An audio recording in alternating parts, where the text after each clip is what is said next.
on attaining Buddhahood in this lifetime. If you wish to free yourself from the sufferings of birth and death, you have endured since time without beginning, and to obtain without fail unsurpassed enlightenment in this lifetime, you must perceive the mystic truth that is originally inherent in all living beings. This truth is Myoho Ranga Kyo. Chanting Myoho Ranga Kyo will therefore enable you to grasp the mystic truth innate in all life. The Lotus Sutra is the king of sutra, true and correct in both word and principle. Its words are the ultimate reality, and this reality is the mystic law, Myoho. It is called the mystic law because it reveals the principle of the mutually inclusive relationship of a single moment of life in all phenomena. That is why this sutra is the wisdom of all Buddhas. Life at each moment encompasses the body and mind and the self and environment of all sentient beings in the 10 worlds, as well as all insentient beings in the 3,000 realms, including plants, sky, earth, and even the minutest particles of dust. Life at each moment permeates the entire realm of phenomena and is revealed in all phenomena. To be awakened to this principle is itself the mutually inclusive relationship of life at each moment in all phenomena. Nevertheless, even though you chant and believe in the Myoho Ranga Kyo, if you think the law is outside yourself, you are embracing not the mystic law but an inferior teaching. Inferior teaching means those other than this Lotus Sutra, which are all expedient and provisional. No expedient or provisional teaching leads directly to enlightenment, and without the direct path to enlightenment you cannot attain Buddhahood, even if you practice lifetime after lifetime for countless kalpas. Attaining Buddhahood in this lifetime is then impossible. Therefore, when you chant Myoho and recite Ranga, you must summon up deep faith that Myoho Ranga Kyo is your life itself. You must never think that any of the 80,000 sacred teachings of Shakyamuni Buddha's lifetime or any of the Buddhas and Bodhisattvas of the 10 directions and 3 existences are outside yourself. Your practice of the Buddhist teachings will not relieve you of the sufferings of birth and death in the least unless you perceive the true nature of your life. If you seek enlightenment outside yourself, then your performing even 10,000 practices and 10,000 good deeds will be in vain. It is like the case of a poor man who spends night and day counting his neighbor's wealth, but gains not even half a coin.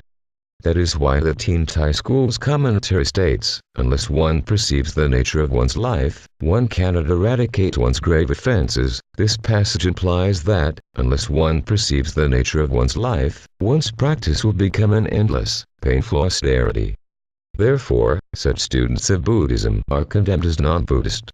Great Concentration and Insight states that, although they studied Buddhism, their views are no different from those of non-Buddhists. Whether you chant the Buddha's name, recite the sutra, or merely offer flowers and incense, all your virtuous acts will implant benefits and roots of goodness in your life. With this conviction, you should strive in faith. The Vimalakirti Sutra states that, when one seeks the Buddha's emancipation in the minds of ordinary beings, one finds that ordinary beings are the entities of enlightenment, and that the sufferings of birth and death are nirvana. It also states that, if the minds of living beings are impure, their land is also impure, but if their minds are pure, so is their land. There are not 2 lands, pure or impure in themselves. The difference lies solely in the good or evil of our minds. It is the same with a Buddha and an ordinary being. One deluded, one is called an ordinary being, but one enlightened, one is called a Buddha. This is similar to a tarnished mirror that will shine like a jewel when polished. A mind now clouded by the illusions of the innate darkness of life is like a tarnished mirror, but when polished, it is sure to become like a clear mirror, reflecting the essential nature of phenomena and the true aspects of reality. Arouse deep faith, and diligently polish your mirror day and night. How should you polish it? Only by chanting Myoho Ranga Kyo. What, then, does Myoho signify? It is simply the mysterious nature of our life from moment to moment, which the mind cannot comprehend or words express. When we look into our own mind at any moment, we perceive neither color nor form to verify that it exists. Yet we still cannot say it does not exist, for many differing thoughts continually occur. The mind cannot be considered either to exist or not to exist. Life is indeed an elusive reality that transcends both the words and concepts of existence and non-existence. It is neither existence nor non-existence, yet exhibits the qualities of both. It is the mystic entity of the middle way that is the ultimate reality.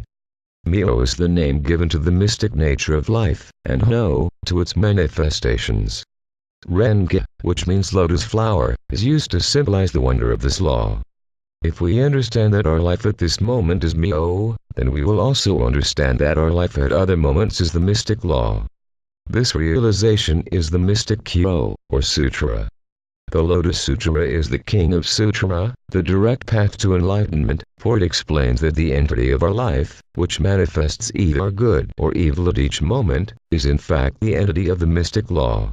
If you chant Myoho Renge Kyo with deep faith in this principle, you are certain to attain Buddhahood in this lifetime. That is why the sutra states, after I have passed into extinction, one should accept and uphold this sutra. Such a person assuredly and without doubt will attain the Buddha way, never doubt in the slightest. Respectfully, Nichiren. Maintain your faith and attain Buddhahood in this lifetime. Nam-myoho Renge Kyo, Nam-myoho Renge Kyo.